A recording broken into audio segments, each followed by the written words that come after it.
onto the stage now, please.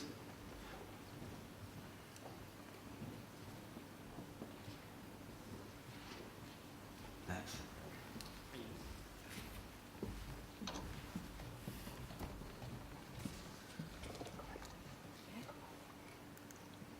Good morning, everyone.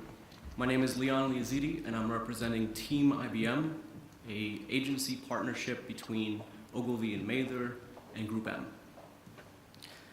So about a year ago, agency leadership received what I personally consider the most complex yet elegantly simplistic brief that I've ever been a part of.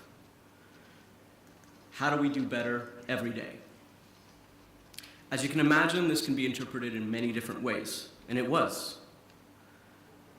Across all of our disciplines and teams, and in close collaboration with IBM, solutions were created or implemented ranging from new agile planning processes to new modeling techniques to leveraging of Watson. For the advertising analytics team, when we heard this brief, we thought immediately, how do we make every dollar that's in market work harder for us? And for that, it meant micro-optimization. We started to deliberate about what this could actually be. Is it a product? Is it a new model? Is it a new way of working? We knew a few things. We knew it needed to address in-market activity, it needed to be very simple, and it needed to scale across a complex media plan with a breadth of creative. After careful planning, we had our objective: to create a scalable tool that identifies and enables in-market actions through a simplified, visually appealing, yet granular optimization framework. Our audience was going to be vast, from the 22-year-old first job out of college assistant media planner to channel specialists to the well-seasoned campaign manager. So, what did we make? We built an optimization system by adapting the BCG matrix to advertising and paid media. Now, as many of you know, the BCG matrix, when applied to product portfolios, can provide an assessment on what to invest in or what to discontinue. Now, using that same concept and using effectiveness such as a click-through rate or engagement rate, or an efficiency such as a cost per click or a cost per engagement as the axes, we now had a clear idea of how to deliver real business impact by creating a way to identify and highlight opportunities for improvement or for scaled investment. Our directions to our teams was simply move everything to that top right quadrant. Now, before I tell you how we did it, I'd like to show you just one of the many examples in our dashboard.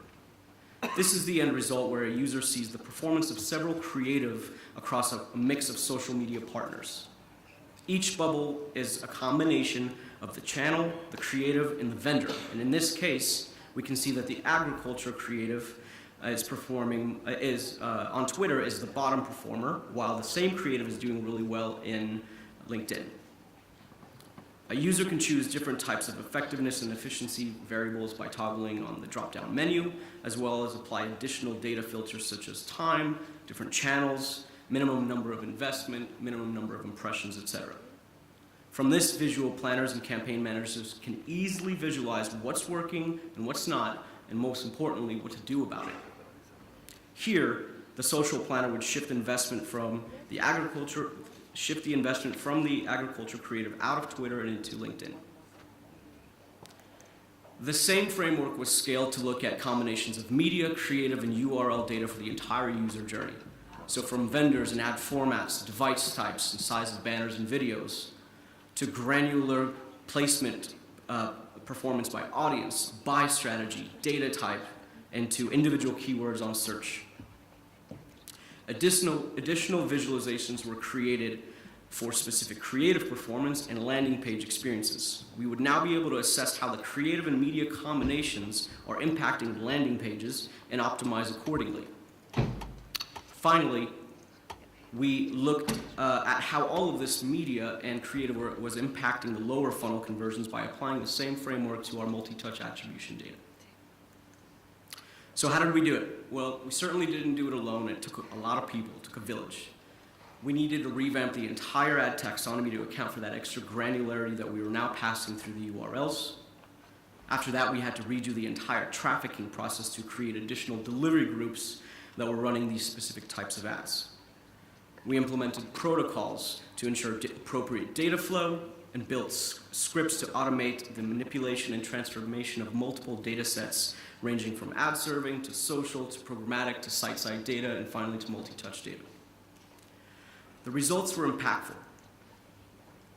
Quantifiable performance results include a 50% increase in engagement rate, 32% decrease in cost per engagement, 30% increase in click-through rate, 78% increase in visit rate, all while holding that cost per visit constant.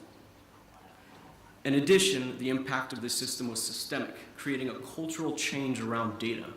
Everyone from that young planner to campaign owners from both the agency and at IBM were using the tool daily to find new ways to optimize. We found a new and a fun way for marketers to use data. And as data leaders, that's all we really can ask for. Thank you.